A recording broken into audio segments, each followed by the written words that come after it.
The silent watcher, Elliot Cross, had always come to the woods to escape the noise of humanity.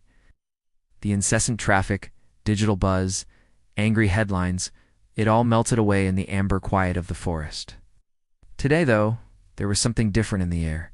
The birds had fallen silent, even the wind seemed to pause. Elliot walked deeper, past where the trails ended. There, in a small clearing, he found it. A tall, silver being standing motionless amid the trees. Its form shimmered, vaguely humanoid, with elongated limbs and skin that looked like flowing mercury. It turned toward him, not threatening, but curious. "You're not supposed to see me," it said. The voice was not heard so much as felt inside Elliot's mind. "You speak English? I speak understanding?" Elliot stood frozen, heart pounding. "What are you?" The being regarded him with large, lidless eyes, an observer. "A kind watches civilizations as they evolve. You may call me Varial, and you're watching us. Humanity. Yes.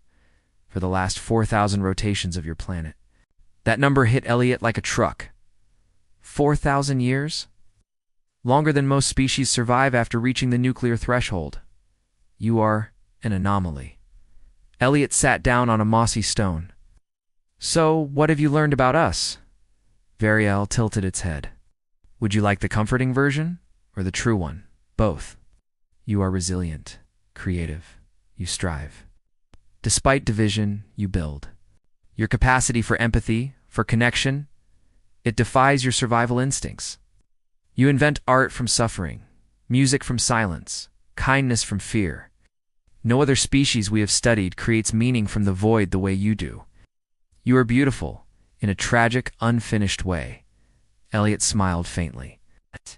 "That's the nice version, yes. Now, the truth. You are chaotic, fear-driven, easily manipulated by symbols. You form tribes from invisible lines and kill for imaginary ideas. You consume without restraint, even when it ensures your extinction. You worship profit over preservation, power over wisdom. Your technology outpaces your wisdom by centuries." "Wow," Elliot muttered. "Thanks." "But," Variel continued, "you are not a lost cause. You are something we've never seen before." Elliot raised an eyebrow. "What do you mean? You're a contradiction?"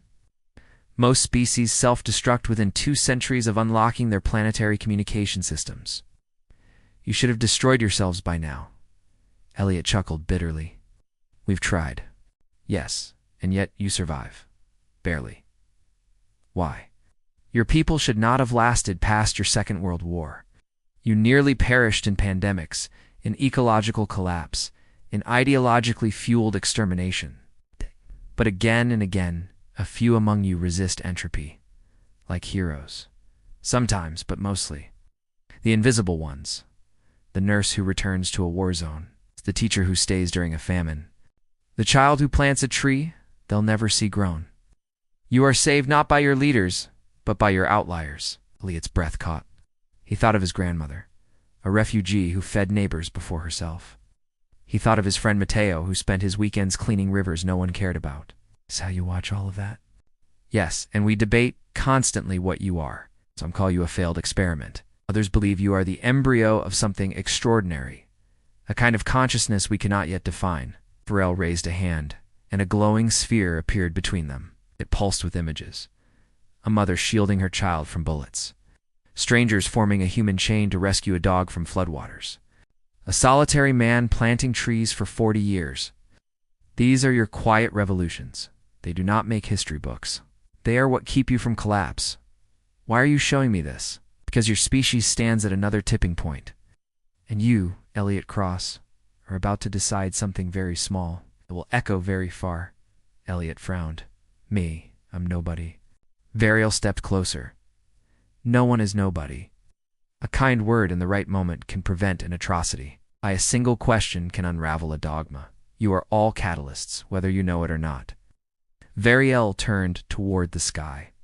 "I was not meant to reveal myself, but we are divided about you. Some observers vote to let you extinguish. Others plead to intervene. But we do not interfere unless invited." Elliot stood. Invited. Humanity must ask, and not with weapons or desperation. with humility, with unity. If enough of you seek truth instead of comfort, connection instead of dominance, we may answer. What would that look like? You would know. The sky would bloom with signs you could not ignore. But first, you must believe your species is worth the answer. Elliot was quiet for a long time. I want to believe that. But people are so lost, and help one person find the way. That is how the species finds its path. Varial began to fade, light bleeding from its form. Wait, Elliot called. Will I ever see you again? If you remember what you learned today, not with your mind, but with your actions, then you will not need to. We will already be watching. A final pulse of light rippled outward, and the clearing was empty. 1 year later, Elliot stood before a classroom of disinterested teenagers. He glanced out the window to where the woods began.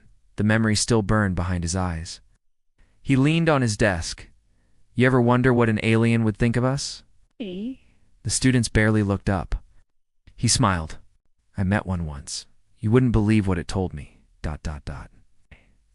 And he began to speak not of spaceships or lasers, but of kindness, of potential, of quiet revolutions. One kid looked up, then another. It began, as all great things do, with one small choice,